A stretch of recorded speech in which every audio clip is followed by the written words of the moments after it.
Alvaro, thanks very much for joining us. A lot of focus at the moment on Iberia, and particularly on rent controls. I suppose, what are you seeing there, and what's your perspective on that? So there is too much noise for my like regarding the rent control.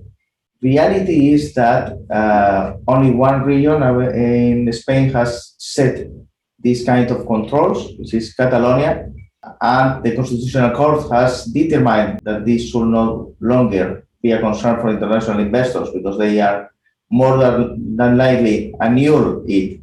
The reason for that is that what the Catalonia region did was determining that the parties should abide to a state index when fixing the price of the residential leases. So how this works in practice is that you go to a website owned by the government and you find out which is your limit rent with certain tolerances in case of new developments, but not really helpful. Again, what the Constitutional Court has determined is that this is against the law. You cannot force parties to agree on a certain rent, and we are expecting that they are going to annul basically this regulation.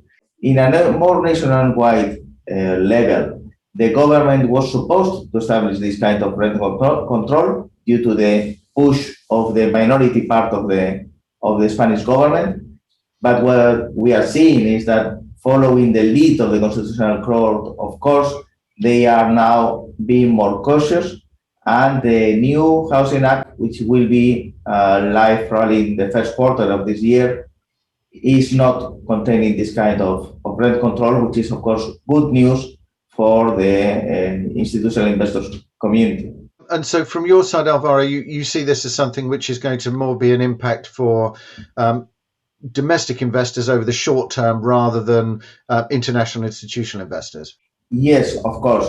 First of all, because this is only for residential leases, so commercial leases are out of the equation.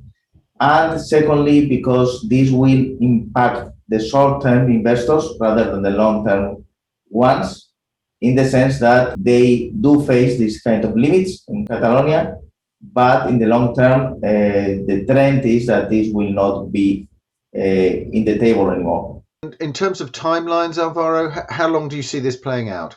So regarding the annulment, this is something that again we are expecting in the next 2 months. So there will be still a uncertainty screen for this period. Regarding the new regulations from the government, it seems that they will go live in the sense of a draft to be approved by the parliament. Afterwards, it will be a process of a couple of months, 3 months, depending mainly on the position of this minority part of the government, which is not especially happy because they were much more pushy about the rent control regulation. Great, really interesting to catch up on this. I know sometimes these kind of legal issues can be thorny for international investors. Thanks very much, Alvaro. Thank you so much, Richard.